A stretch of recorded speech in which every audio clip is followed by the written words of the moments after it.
Bienvenidos al Masterclass, la regulación emocional y sus implicancias en el aprendizaje, desarrollo personal y social. Para profundizar en este tema, nos acompaña la psicóloga clínica Joan Harley. Ella cuenta con una maestría en Psicología Evolutiva Psicoanalítica por la University College London y el Centro Anna Freud. Ha sido consultora para organismos como el Banco Mundial, UNICEF y el Ministerio de Educación. Es experta en desarrollo humano, crianza y creadora de la plataforma Entre Mamás y Papás. Bienvenida. Mi agradecimiento para el Ministerio de Educación del Perú y para la DIFOTS en particular por esta estupenda iniciativa, tan importante poder conversar con nuestros docentes sobre esta temática en especial. Bueno, yo quiero primero a los docentes que nos están escuchando confesarles que la regulación emocional ha sido un reto para mí en mi desarrollo personal. Entonces, creo que es importante partir de ahí, ¿no? Partir de la humanidad de cada uno de nosotros y saber y confiar en que es una habilidad que todos podemos desarrollar. Eso es lo primero que quiero decir.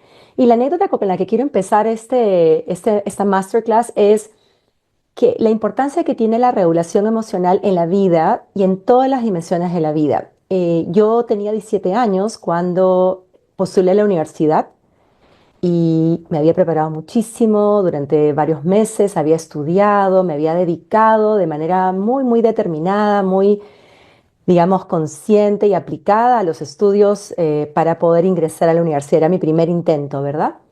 Y el día del examen de ingreso estaba con tanta ansiedad, tenía tanta ansiedad, que di el examen de ingreso bastante mal en comparación a los ensayos previos que había hecho. Y al punto que desarrollé el examen, terminé cansadísima. Bueno, me imagino que como todas y todos los que habíamos postulado ese día, pero había sudado una cantidad increíble. Todas las mangas de la ropa que tenía estaban totalmente empapadas de sudor. Y realmente, a Dios gracias, ingresé a la universidad, pude lograr mi objetivo, pero con las justas.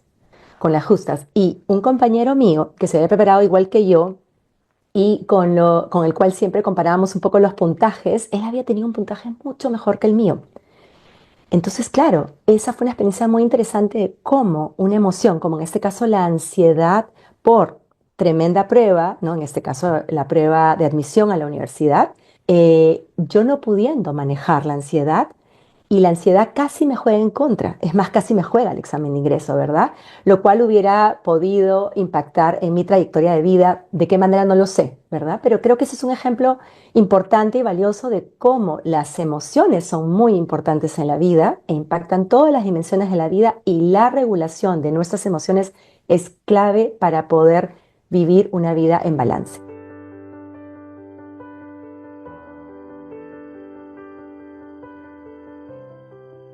Para compartir sobre ello, voy a compartir mi presentación para que nuestros docentes puedan ver la definición con más claridad.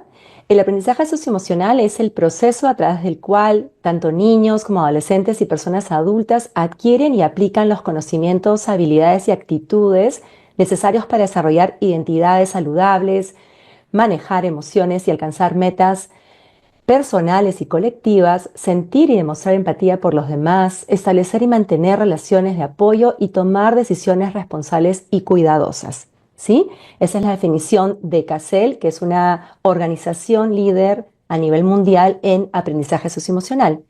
Y es muy interesante poder nosotros comprender cuál es el impacto de este aprendizaje socioemocional en el aprendizaje de nuestros estudiantes, ¿no?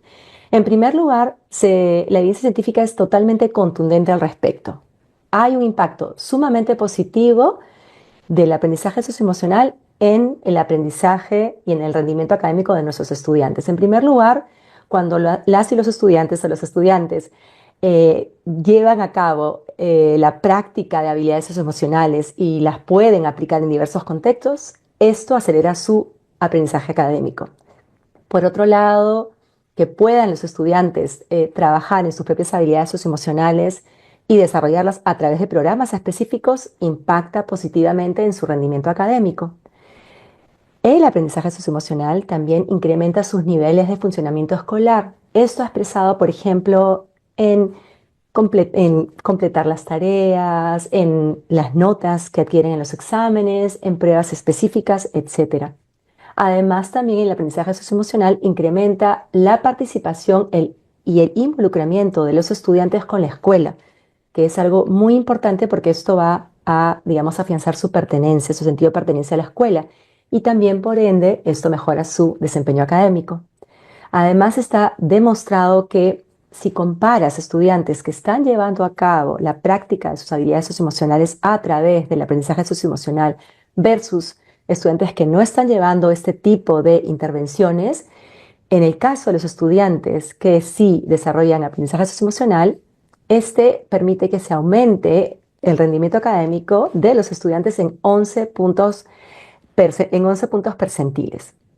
Y luego, esto es interesante porque se mantiene a largo plazo, no es algo que se da, digamos, al modo de fotografía, sino que esto se sostiene a largo plazo y el desempeño académico de los estudiantes que están llevando a cabo el aprendizaje socioemocional o la práctica de el aprendizaje socioemocional en la escuela es en promedio 13 puntos percentiles superior. Entonces, la evidencia es bien contundente, querida Alejandra. Voy a dejar de compartir pantalla en este momento porque realmente promover el aprendizaje socioemocional en la escuela es una inversión que vale la pena en todo sentido. Porque además de toda esta evidencia que acabamos de presentar sobre cómo impacta en el aprendizaje, ¿correcto? Además impacta en el sentido de bienestar de los estudiantes, impacta también en su nivel de salud en general. Entonces, vale la pena. Y además también es interesante a nivel económico porque al invertir nosotros en este tipo de programas, en este tipo de experiencias de aprendizaje socioemocional, vamos a tener claramente estudiantes mucho más fuertes o fortalecidos, equipados y más resilientes, lo cual claramente no solamente impacta en su bienestar, como decíamos, sino también en su trayectoria de vida y a nivel económico van a ser estudiantes que probablemente no van a necesitar tanto de la ayuda, digamos, en salud mental y otros que podrían necesitar si no intervenimos desde temprano en el desarrollo de esas habilidades tan importantes para la vida.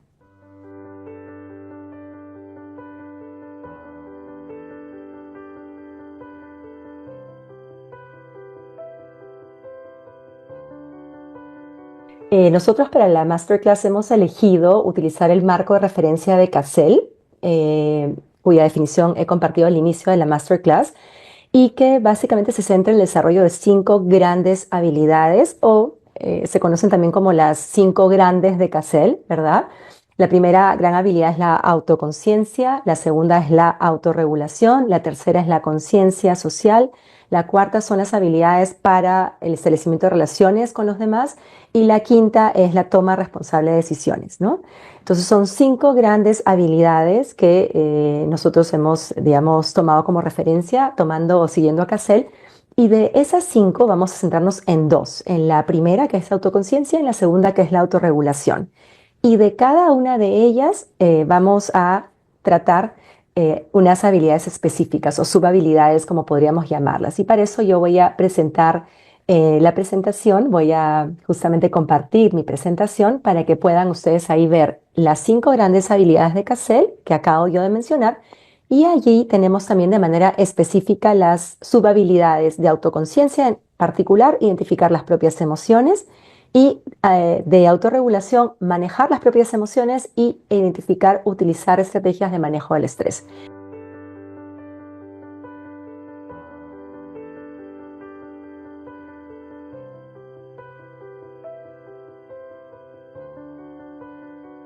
Solamente antes de empezar a explicarte esto, quiero decir o dejar claro a nuestros docentes que la autoconciencia es la base para la autorregulación. Eso es muy importante.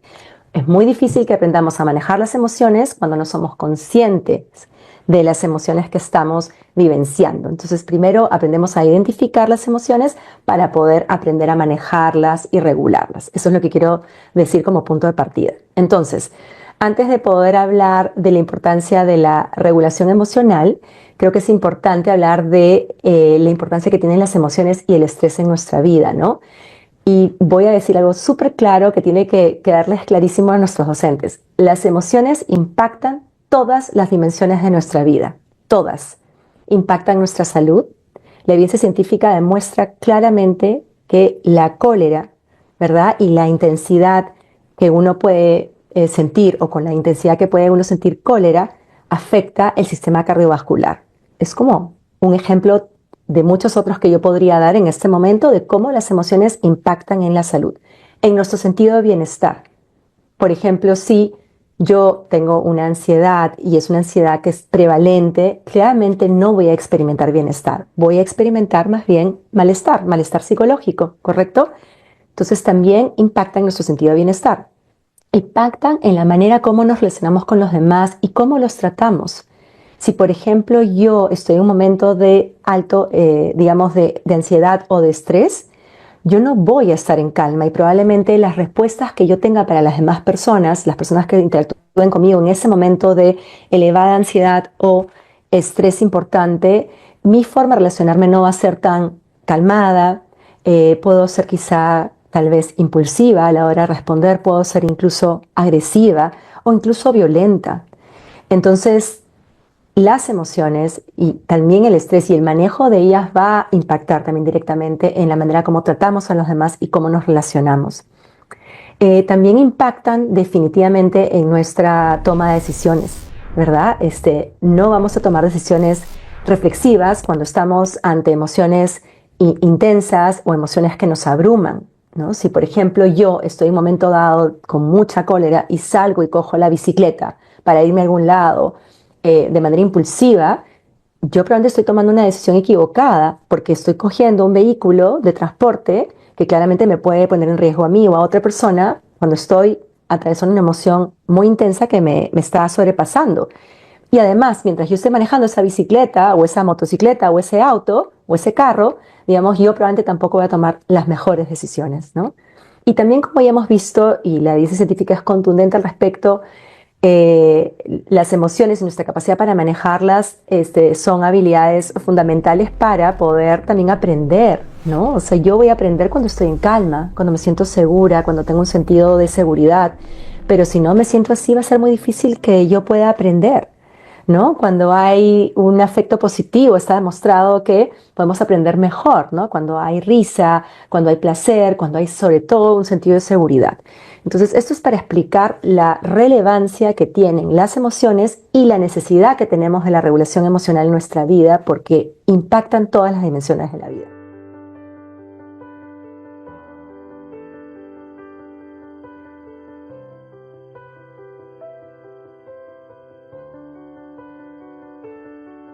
Y yo quiero hacer quiero un pasito más allá para que quede claro para nuestros docentes por qué es relevante una masterclass como esta también y por qué nos sentimos tan de verdad complacidos de poder entregarles estos contenidos o compartir con ellos estos contenidos.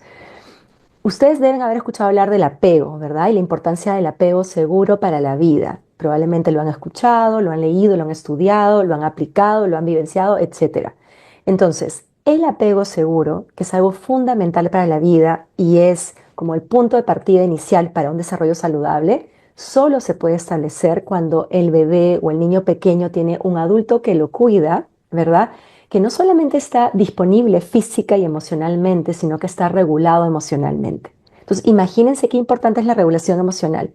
Si no hubiese un adulto regulado emocionalmente, no habría la posibilidad de que ese adulto establezca una relación justamente saludable con ese bebé, ese niño que está estableciendo este apego inicial. Eso es número uno y el apego es fundamental para el desarrollo saludable. Número dos, cuando nosotros nacemos como seres humanos, no estamos completos al nacer. Hay estructuras cerebrales que no están completas al nacer y que requieren de las experiencias para poder desarrollarse y poder, sí, crecer. Y esas experiencias tempranas del niño o niña con su cuidador primario, son fundamentales. Entonces también, nuevamente, la regulación emocional del cuidador que atiende o que cría a un bebé, a un niño pequeño, es fundamental para poder ayudar a que ese niño pequeño pueda tener las experiencias que necesita, las interacciones que necesita para desarrollar las estructuras cerebrales que necesita y para que su cerebro crezca saludable. Imagínense qué importante es la regulación emocional en la vida y sobre todo del adulto en relación a los niños en desarrollo. Y en tercer lugar, nosotros regulamos nuestras respuestas y nuestro comportamiento en función a lo que nosotros vivimos con los adultos que nos cuidan. ¿no? Lo que los adultos que nos cuidan justamente nos ofrecen son modelos de relación, modelos de regulación, modelos de respuesta. Entonces, yo creo que con lo que estamos diciendo queda clarísimo por qué es fundamental poder aprender más de la regulación emocional, tanto a nivel de concepto como a nivel, digamos, práctico, como, digamos, como sí también podemos entender el impacto de las emociones en todas las dimensiones de nuestra vida.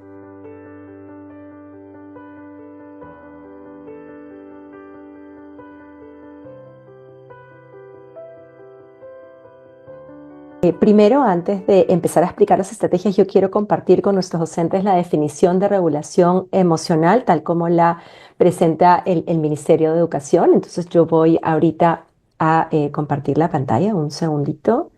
Mm.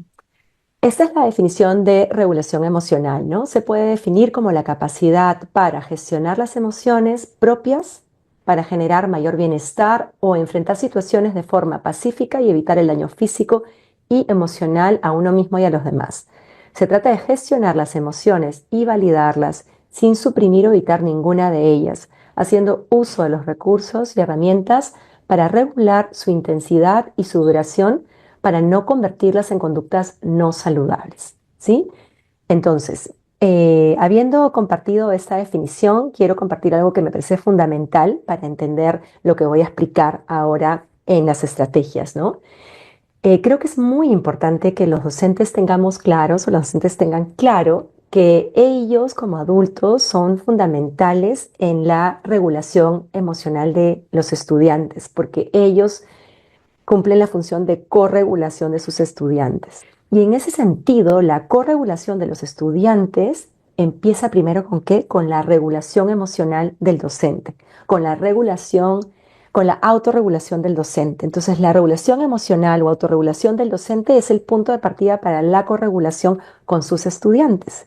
¿Y eso qué significa? Invita a que nuestros docentes coloquen digamos, si tuviésemos que levantar la mano, imaginar que esto es un reflector. Yo le pediría a los docentes que giren el reflector así, hacia dónde apunta ese reflector, hacia dónde va la luz, hacia ellos. Entonces, en este momento lo que vamos a hacer es pedirles a los docentes que la atención vaya hacia ellos, ¿verdad? Porque ellos son los que tienen que mirarse de manera amorosa, por supuesto, y compasiva para poder, digamos, identificar cómo están sus emociones y cómo pueden ellos aprender a regularlas. Y en ese sentido, lo que nosotros queremos es apoyar a nuestros docentes a que se conviertan en docentes emocionalmente competentes, porque es lo que necesitan nuestros estudiantes y nuestras aulas también, que no es fácil, claramente no es fácil.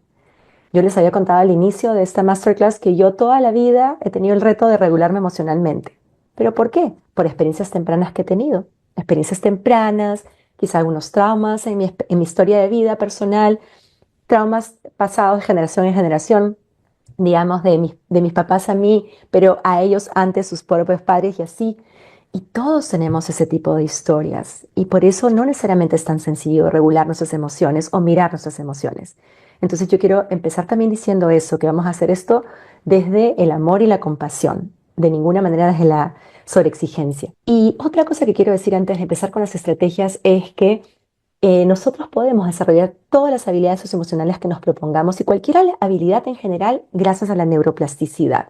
Porque ya sabemos hoy en día que el cerebro es maleable, que el cerebro es plástico, que es moldeable, que se modifica y transforma gracias a las experiencias, ¿verdad? Y lo otro que es fundamental que nuestros docentes sepan es que la práctica es la madre de cualquier habilidad, es la madre de la maestría, ¿no? Para tener maestría en algo tenemos que practicar y practicar y practicar, ¿no? Y eso tiene que ver con nuestra mentalidad de crecimiento. Y finalmente, antes de pasar a las estrategias, me parece importante decir que, o recordarles a nuestros docentes que los estudiantes o sus estudiantes aprenden muchísimo más de lo que observan y escuchan que de lo que nosotros les decimos, pero sobre todo aprenden mucho de lo que sienten con nosotros. ¿Verdad? Entonces vamos ahora a pasar a presentar las estrategias que que tengo preparadas para nuestros docentes, para que podamos entrar un poquito más a profundidad en las estrategias que están pensadas para fortalecer la regulación emocional desde el rol docente, ¿sí? Y lo primero que yo quiero compartir es el modelo estado-comportamiento, que es un modelo que nos permite entender que ahí lo que se ve como NP es el estado neurofisiológico de nuestro cuerpo, ¿sí? Entonces, el punto de partida para poder regularnos, tanto fisiológicamente como emocionalmente, es poder atender cómo está nuestro estado neurofisiológico. Porque la base del comportamiento, que es la B que aparece ahí, B viene de behavior en inglés, que significa comportamiento. El comportamiento básicamente depende del estado neurofisiológico en el que nos encontremos. Y además hay que entender que el estado neurofisiológico es la base para nuestro comportamiento y todo eso va a dar como resultado, ¿qué cosa? La O de outcome o de resultado. Nuestros resultados en la vida van a depender de esas dos, digamos, dimensiones, nuestro estado neurofisiológico y nuestro comportamiento. Pero el comportamiento depende de qué? De nuestro estado neurofisiológico. Entonces es muy importante que podamos nosotros integrar como primera estrategia que estemos atentos a nuestro estado neurofisiológico, ¿correcto? Y cómo podemos nosotros identificar más o menos cómo está nuestro estado neurofisiológico. Por ejemplo, en las mañanas, cuando nosotros nos despertamos. ¿Cómo nos despertamos? ¿Qué estamos sintiendo al despertar? Nos sentimos descansados, nuestro corazón late, digamos, con armonía, o de pronto nos despertamos y ya estamos pensando en lo que hay que hacer, o nos hemos despertado tarde y nuestro estado neurofisiológico es un estado de estrés, ¿no? De aceleración, de premura, de angustia, etcétera, ¿no? Entonces, muy importante este conocimiento de que nuestro estado neurofisiológico es la base para nuestro comportamiento y de que podemos tomar nota de él y que podemos hacer algo para regularlo, ¿sí? Entonces, esa sería la primera estrategia. La segunda es el cerebro en la palma de la mano del doctor Daniel Siegel, que involucra la estrategia de conocer nuestro cerebro y cómo ésta funciona. Para esto vamos a usar la mano como modelo para justamente representar al cerebro humano. Entonces, el doctor Daniel Siegel nos explica que en la parte baja de la palma, aquí podemos ubicar esta estructura cerebral conocida como el cerebro reptiliano. Es la estructura cerebral más antigua, ¿correcto? Conformada por el cerebelo, el tronco encefálico, cuya función es una serie de funciones vitales automáticas, como por ejemplo regular la temperatura corporal, el pulso, el ritmo cardíaco, la respiración, entre otras, ¿verdad? Y al mismo tiempo pone en marcha o en funcionamiento los instintos de supervivencia. Nosotros tenemos principalmente 3 instintos de supervivencia, ¿no? El primero es el de ataque. Cuando tenemos una amenaza o sentimos que hay una amenaza, vamos a evaluar si podemos atacar la amenaza y si podríamos ser exitosos haciéndolo. O de lo contrario, si es mejor huir, que es el otro instinto de supervivencia. La huida también ocurre, digamos, como una posibilidad cuando hay un peligro de muerte.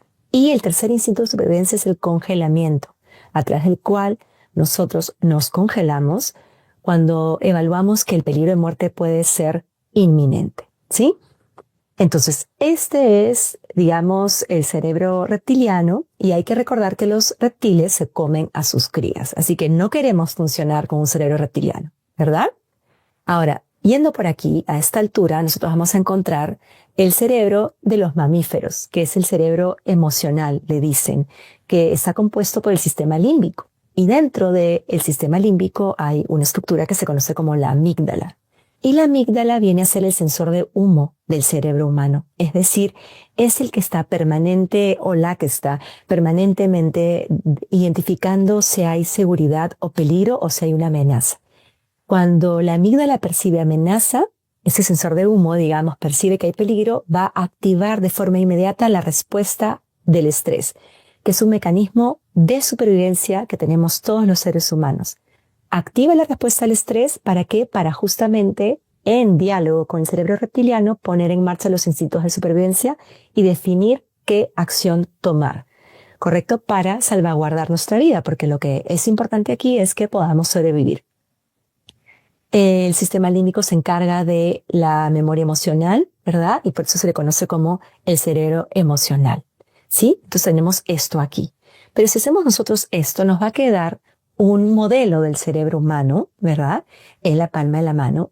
Y el doctor Daniel Siegel nos indica que todo esto va a corresponder a la corteza cerebral o neocorteza, que es la parte más evolucionada del cerebro humano. Y sobre todo aquí en las uñas de mi mano ubicamos la corteza prefrontal, ¿verdad? Y por tanto ahí ubicamos las funciones superiores humanas, por ejemplo, la planificación, la organización, la toma de decisiones, el juicio, el razonamiento, la capacidad para la empatía, la compasión.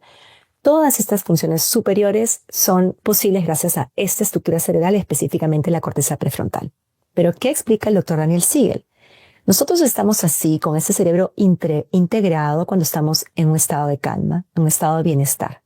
Pero cuando por casualidad experimentamos una sensación de amenaza o algo que ocurre en el entorno o algo que ocurre dentro de nosotros dispara la respuesta al estrés, entonces, ¿qué dice el doctor Daniel Siegel? Que perdemos la cabeza. Esa es la representación visual de que perdemos la cabeza, perdemos los papeles.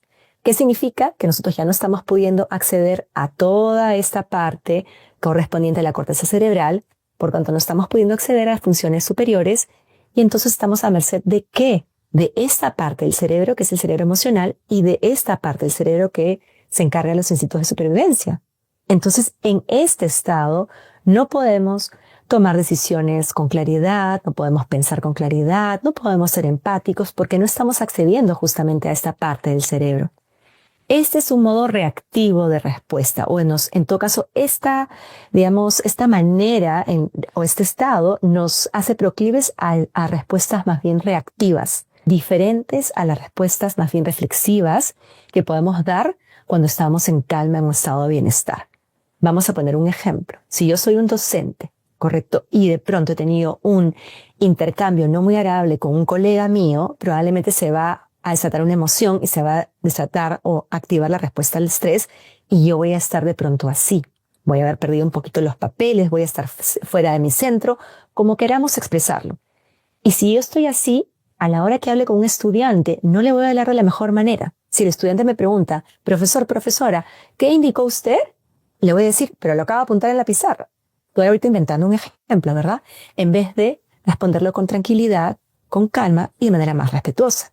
Para esto yo tendría que hacer algo para regresar a esta interacción, tener un estado de calma nuevamente, recuperar la calma. Y si mi estudiante me pregunta, profesor, profesora, ¿qué indicó usted? Le digo, mira la pizarra y está anotado. ¿Se dan cuenta la diferencia? Esta es una importantísima herramienta para poder nosotros comprender cómo funciona nuestro cerebro y la necesidad que tenemos de regularnos cuando estamos así, habiendo perdido la cabeza. Muy bien, entonces yo ahora les voy a compartir una tercera estrategia, que es una estrategia que la voy a presentar primero en mi pantalla y luego la voy a explicar, que es la estrategia,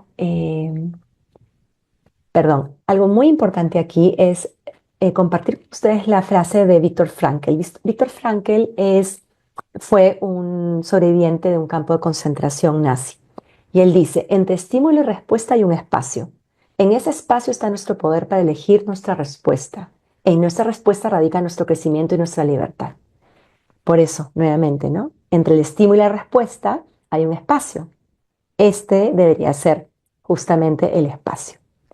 Vamos ahora a presentar la tercera estrategia, que es el sentido de seguridad y la corregulación, tal como propone el doctor Stephen Porges, ¿no? Y ahí yo estoy presentando un gráfico que puede ayudar, digamos, a entender mejor de qué habla el doctor Stephen Porges, ¿no? Él habla de, él no lo habla así, esa es mi traducción, ¿verdad? Que es el adulto en calma, el estudiante en calma, a través de este Wi-Fi emocional del cual habla Daniel Goleman.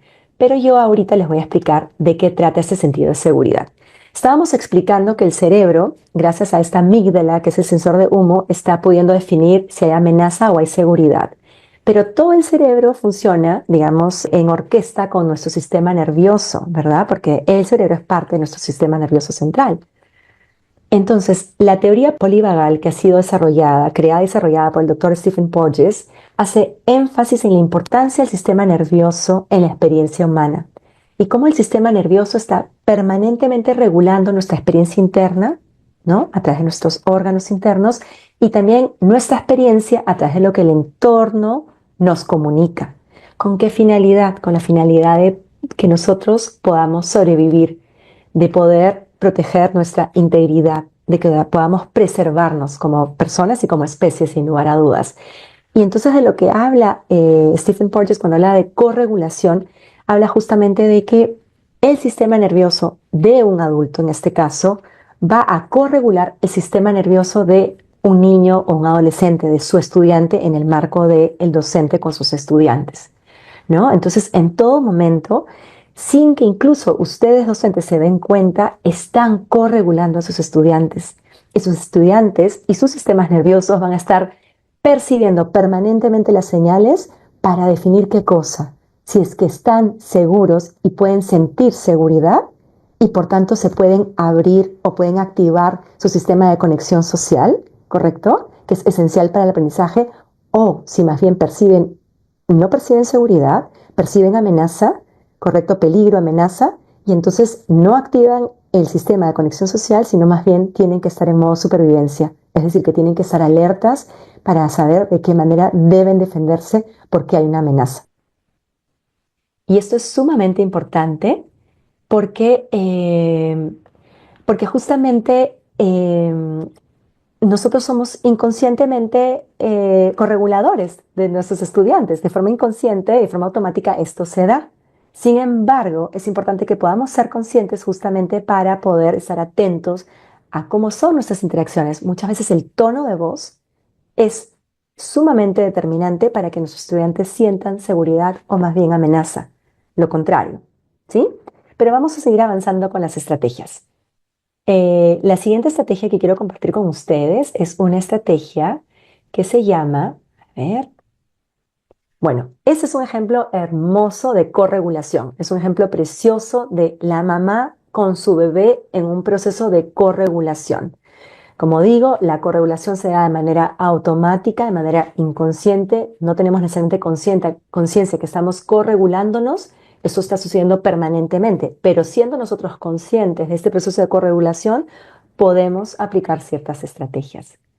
¿Sí? Y bueno, nosotros podemos aprender a cultivar la calma. Y aquí voy a compartir con ustedes algunas estrategias. ¿Sí?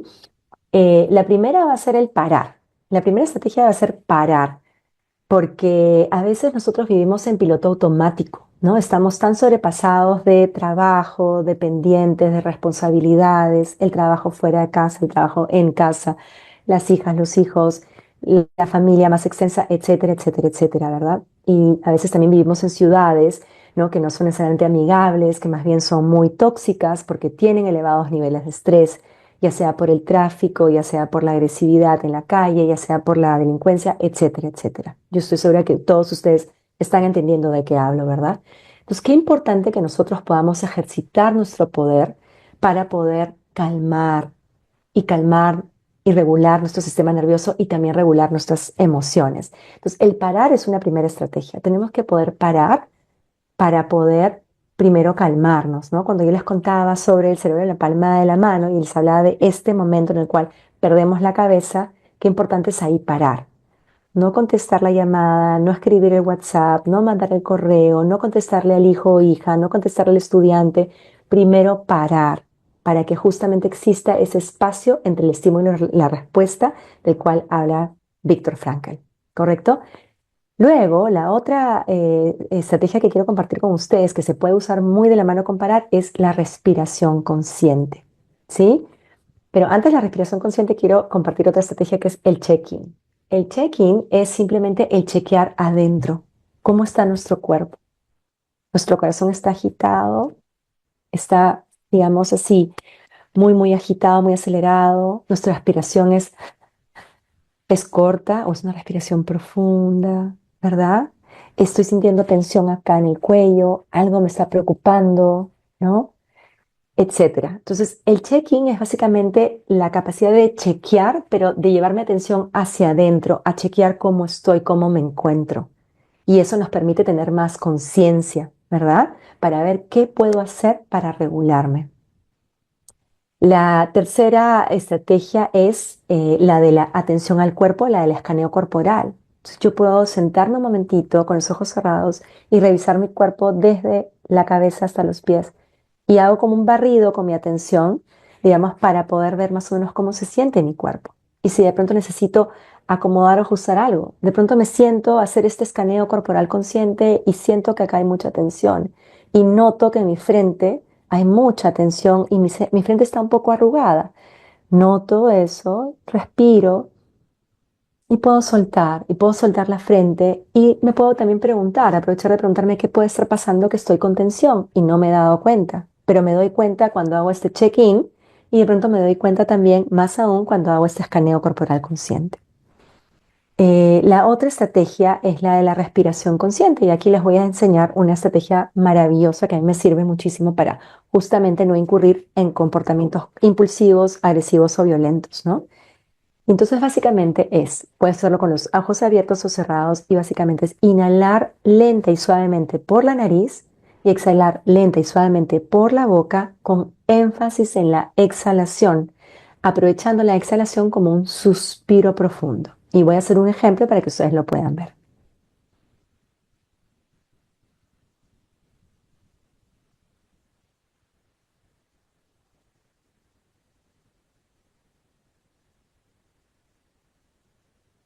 Inhalan profunda y lentamente por la nariz y exhalan profunda y lentamente por la boca con énfasis en en la exhalación. Esto que hace al enfatizar la exhalación, nosotros estamos trabajando o activando el sistema nervioso autónomo parasimpático, ¿verdad? El sistema nervioso autónomo parasimpático equivale al freno del carro. Entonces nosotros estamos frenando ese carro, bajando la velocidad, bajando la aceleración, ¿correcto? Bajando las revoluciones, ¿sí? Y eso ayuda a que nosotros nos calmemos y nos relajemos. Si quisiéramos más bien nosotros animarnos, ¿verdad? Porque estamos muy aletargados, más bien lo que hacemos es a la inversa, poner el énfasis en la inhalación. Ahí lo que hacemos es activar el sistema nervioso autónomo simpático, que es el acelerador. Entonces, como, ok, vamos a activarnos, ¿no? Vamos a echar a andar la máquina, vamos a echar a andar el carro, ¿verdad? Entonces, esa es la otra estrategia que quiero compartir con ustedes.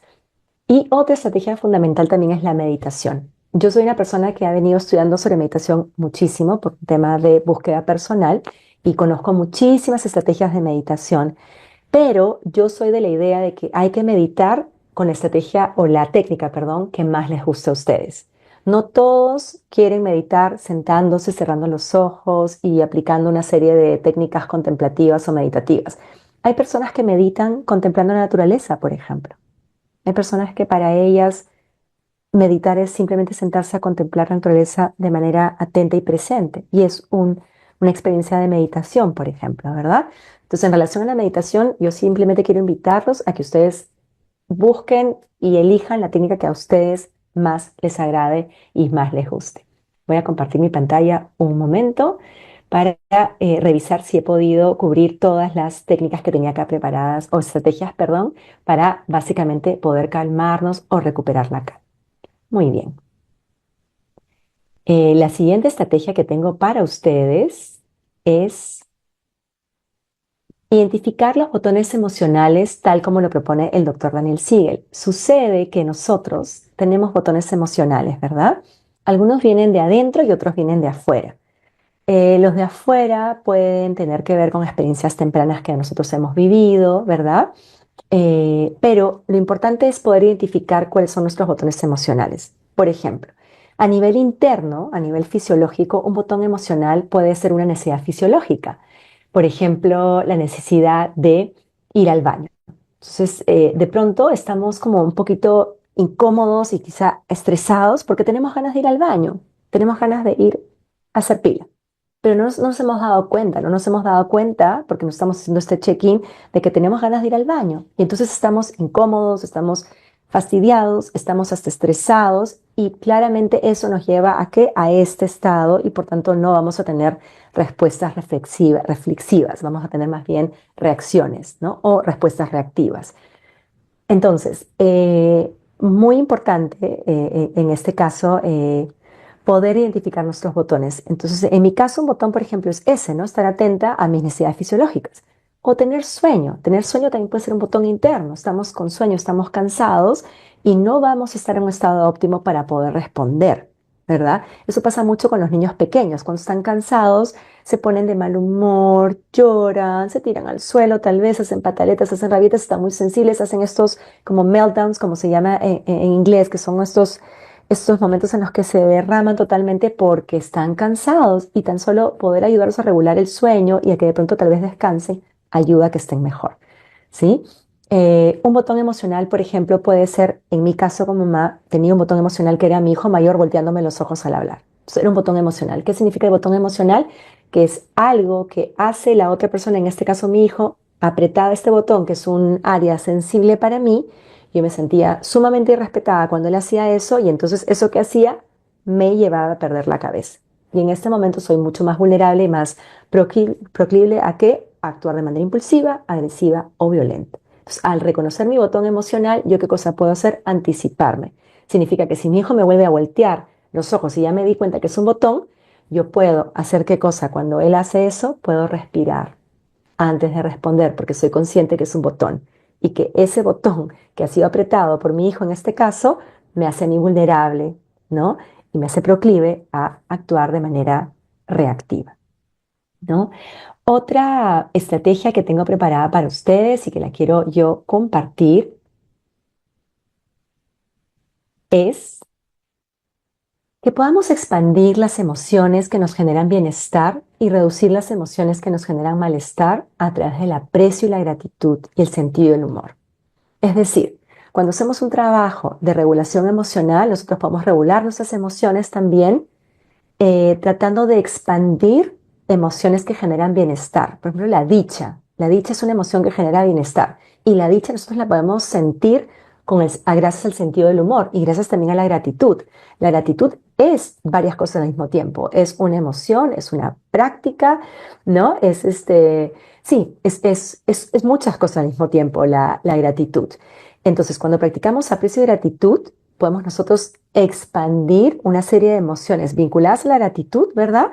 Que nos hacen sentir mejor, que generan en nosotros un sentido de bienestar. Entonces, esa también es una práctica sumamente importante para poder regular nuestras emociones. Yo les quiero decir aquí que podemos sentirnos mal a veces, pero practicando aprecio y gratitud por las cosas pequeñas y sencillas que están en nuestra vida y que son hermosas, vamos a poder cambiar rápidamente nuestro estado. El movimiento es medicina. El movimiento es medicina, es muy importante. ¿Por qué? Porque realmente nosotros estamos hechos para movernos, no para tener vidas sedentarias, ¿no? Y el movimiento genera una serie de sustancias químicas que nos llenan de alegría, de bienestar, de dicha. Además que el cuerpo lo agradece muchísimo. Nosotros podemos cambiar nuestro estado neurofisiológico, como decíamos al principio, gracias al movimiento. Ustedes elijan qué actividad física quieren realizar, pero lo importante es mover nuestro cuerpo. Y la última, digamos, estrategia que quiero compartir con ustedes es la importancia del autocuidado como elemento clave para su regulación emocional y su bienestar socioemocional. El autocuidado es lo que nos permite cuidarnos en el día a día. Básicamente consiste en una rutina de cuidados cotidianos que nos damos a nosotros mismos como parte también de nuestro amor hacia nosotros mismos. Y el autocuidado es lo que nos permite mantenernos en bienestar, en balance, regulados, ¿verdad? Y esto contribuye significativamente a nuestra regulación y al mismo tiempo también, digamos, a nuestro bienestar, como decía, ¿no? Entonces, muy importante. Ustedes son personas que merecen todo el amor y todo el cuidado. Pónganse en primer lugar para que ustedes puedan llevar todo ese amor hacia ustedes, cuidarse y con eso estoy segura que ustedes van a experimentar muchísima más regulación emocional y muchísimo bienestar socioemocional.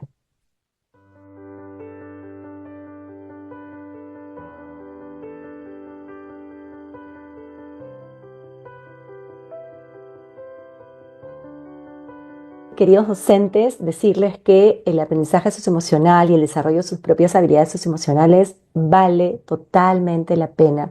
Y lo digo con letras mayúsculas, porque estas son habilidades para la vida y no solamente son importantes en su rol como docentes, que claramente lo son, sino también son importantes para ustedes como seres humanos que tienen una vida más allá también de su rol docente, ¿no?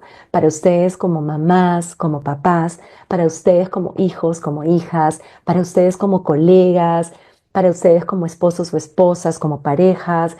Realmente yo los invito a que de verdad puedan, así como dicen en México, echarse un clavado, zambullirse en este universo del aprendizaje socioemocional y puedan aprovechar para explorar sus emociones y puedan ir poco a poco practicando estrategias para regularlas. Y es una forma también de recuperar su poder, poder sobre ustedes, un poder tan importante, ¿no? Como el de la autorregulación. Y yo estoy segura que va a traer frutos maravillosos. El Ministerio de Educación del Perú hace muchísimo tiempo que viene haciendo una serie de contenidos, guías, etcétera. Hay material a disposición, material de muy buena calidad. Así que los invito a seguir adelante en esta aventura hermosa de crecimiento personal. Somos seres humanos en procesos de aprendizaje y eso será así para toda la vida. Les deseo lo mejor. Ministerio de Educación, Gobierno del Perú.